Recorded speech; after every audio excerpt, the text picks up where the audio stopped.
Exposed is a presentation of Texas Scorecard and made possible by donations from listeners like you. Visit texasscorecard.com/donate to make a tax-deductible contribution.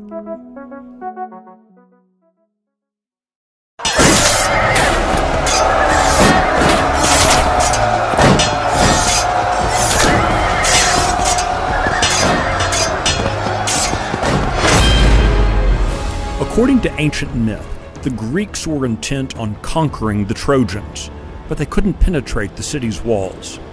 Their siege of the city lasted a decade. Unwilling to admit defeat, the Greeks constructed a massive wooden horse that concealed 30 of their best soldiers. The rest of the Greeks pushed the massive structure to the gate, proclaimed it a gift, and feigned retreat. The Trojans eagerly accepted this tribute and pulled it into the city. When night fell, the Greeks slid out and attacked the Trojans from within. To our modern ears, the thought of people accepting a wooden horse suddenly left on their doorstep at the conclusion of a 10-year war seems silly. Surely, we tell ourselves, we wouldn't be so gullible. Certainly, we hope, we're too sophisticated to take a gift from our enemy that could, in fact, contain the seeds of our destruction. And yet we have. Americans in general, and Texans specifically, have been rightly fixated on the crisis at our southern border, an invasion of tens of thousands of people illegally flooding into our nation every week. But we failed to recognize an insidious infiltration occurring under our noses for the last 2 decades. Directly and indirectly, the Communist Chinese government and its surrogates have been grabbing a bigger and bigger share of the Lone Star State. They own tens of thousands of acres of land. They're digging into the state's research institutions, our universities, and even our public schools. They're manipulating businesses, and yes, even our politics. And the worst part, we're letting it happen. I'm Michael Quinn Sullivan. This is Exposed, Season 3. The Chinese Infiltration of Texas. It's crazy enough just to allow our biggest enemy to be purchasing our own soil. We should actively carry out international propaganda battles. It's crazy to me that a Chinese company could even be able to hire a lobbyist in Austin. Everyone spies, right? Nobody admits to it. That's sort of the point, right? That just appears to be how these things go. Hanban is just like the sun. It lights the path to develop Chinese teaching in the U.S. China has entered really into a total police and digital tyranny.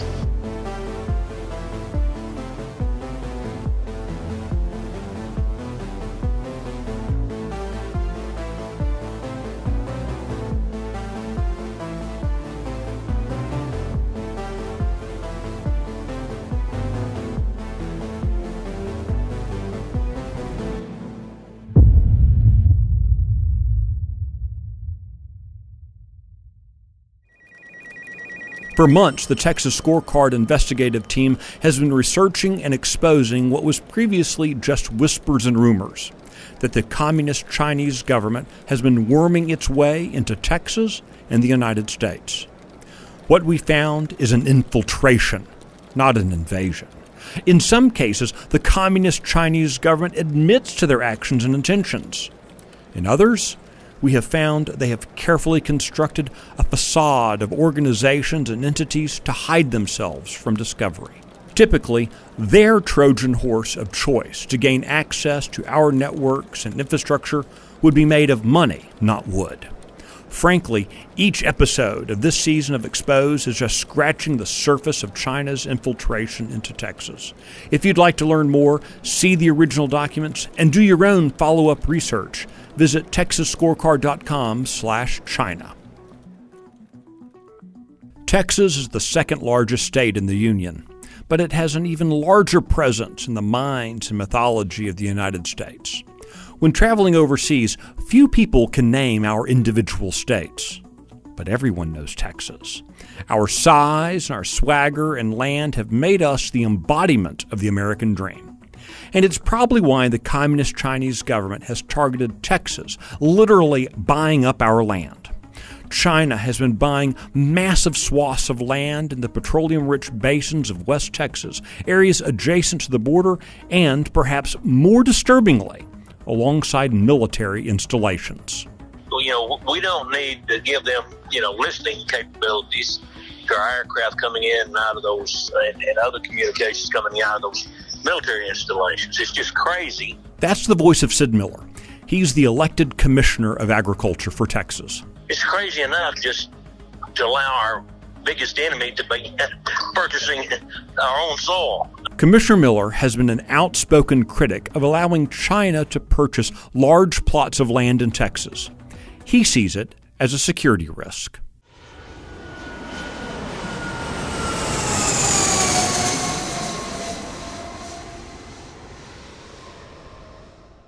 Let's be clear, this isn't just a Texas problem.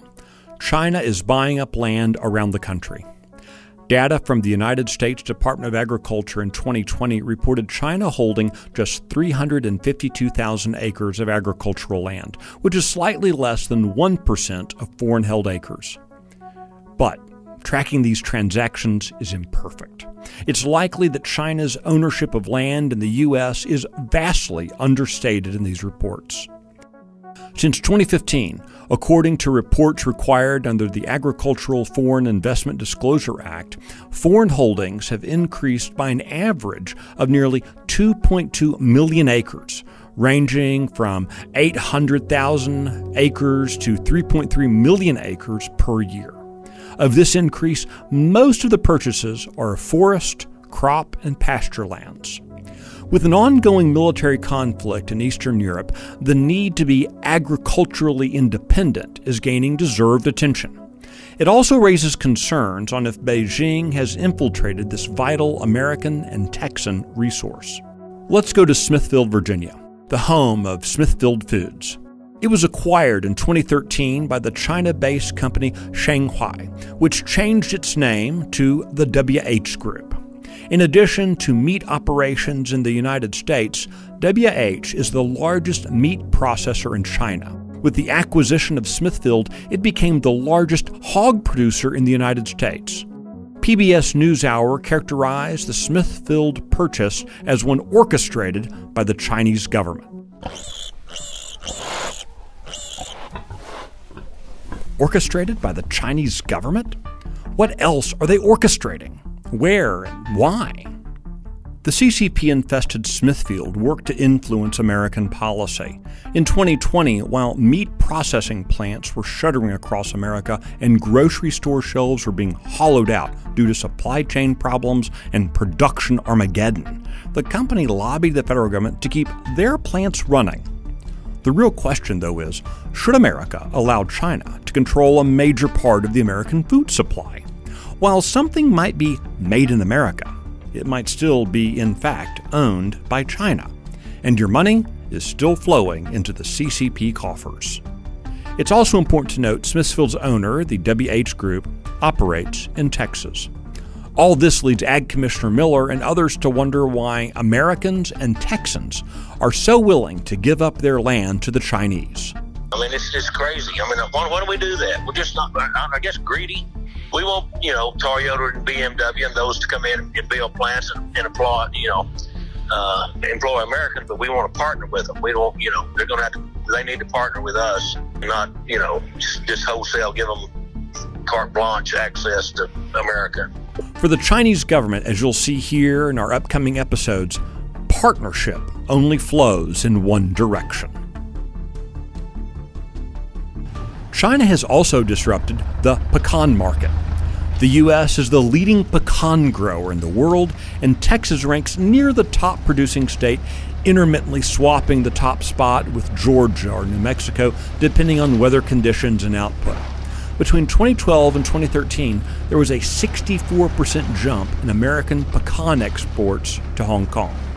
Sid Miller explains. The nut market in China is 500 million tons, and we only produce 300, so they buy everything we got.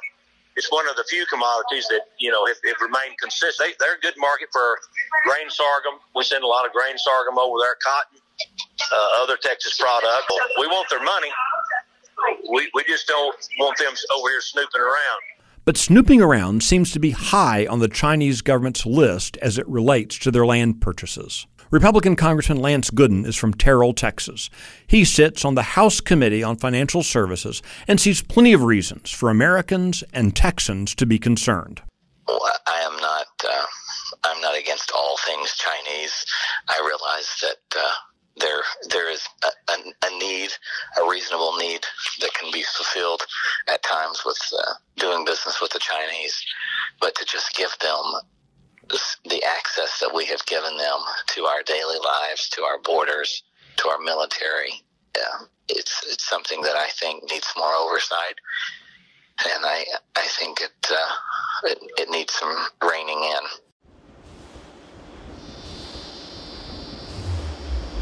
Beginning in 2015, Sun Gongqi, a Chinese billionaire, began acquiring land to develop a wind turbine farm in South Texas. Eventually, he snapped up around 140,000 acres in Val Verde, roughly 7% of all land in the county. Gongqi isn't just your ordinary billionaire. He's a retired member of the Chinese People's Liberation Army. He reportedly built his fortune by establishing close ties to Communist Party officials and leveraged these connections to cheaply acquire and redevelop government property to become a real estate tycoon. At the same time, Republican and Democrat state lawmakers are pushing Texas to use more unreliable green energy sources. Gongqi's wind farm property is now adding solar, in essence making Texas' power grid dependent on a frontman for the Chinese government. Texas businessman Kyle Bass is deeply concerned with the encroachment of China in the United States, and he's a founding member of a group called the Committee on the Present Danger, China. He explained to us the shadowy way that Gongqi and other government-affiliated Chinese businesses operate in the United States to obscure themselves.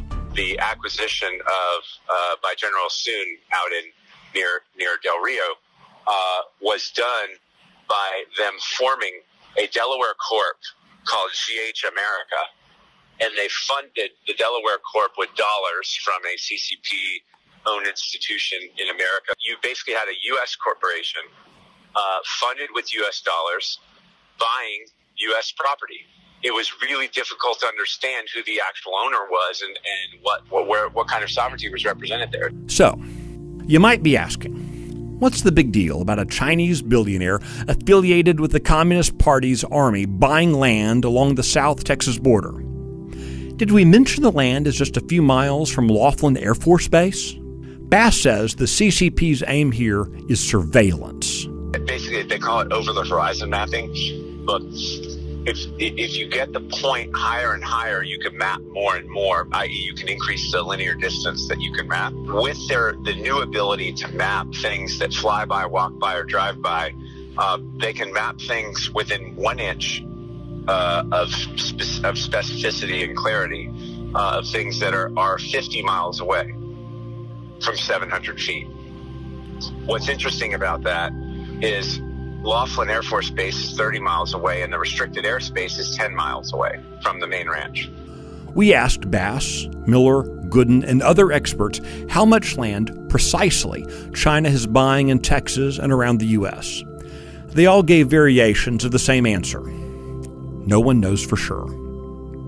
In August 2021, now former State Representative James White, a Republican from Woodville, Texas, filed legislation which would prohibit any foreign individual, government, or business from purchasing or acquiring a title to agricultural land in the state of Texas. Definitely when it comes to agriculture. Some states have already done this, but this idea of people coming in, buying a prime agriculture, and not only is that a national security issue, it's handicapping our younger Texans that want to be in agriculture because, you're talking about the Chinese Communist Party, right? Mr. White is a retired Army officer and was a school teacher and rancher before entering the Texas legislature. He's worried about the threats to our food supply, to national security, and even the scarcity of opportunities for young Texans. They have the the wealth of an entire country to bid up the properties of these you bid up these property prices. Young farmers graduating out of A&M or Tarleton State, they can't compete financially. His bill didn't go anywhere, but his efforts put other lawmakers on notice. In Episode 5, we'll talk more about what could be done to address the Chinese infiltration of Texas. But we cannot close out this discussion of land without acknowledging what Agricultural Commissioner Sid Miller told us. There is pushback, and there is pushback each of us can understand. Some folks don't want to be told by government who they can and cannot sell their land to at the best possible price. But at what cost do we end up with the best possible price? In our next episode, we'll explore how China has been infiltrating Texas schools and universities and being given control over curriculum in the classrooms. Hanban is just like the sun. It lights the path to develop Chinese teaching in the U.S. The College Board is the moon. I am so honored to reflect the light that we've gotten from Hanban. That's next time on Exposed, Season 3. The Chinese infiltration of Texas. If you'd like to go deeper on this topic, see the original documents, and do your own follow-up research, visit texasscorecard.com/China. This series is based on the original Texas Scorecard reporting of Robert Montoya, Daryl Frost, Emily Wilkerson, Kristen Soundshi, and Jesse Connor. I'm your host, Michael Quinn Sullivan. The Exposed podcast is a production of Texas Scorecard. Texas Scorecard is the leading news outlet for Texas politics. Go to texasscorecard.com today. This episode was written and hosted by Michael Quinn Sullivan, with audio production and direction by Drew Cook.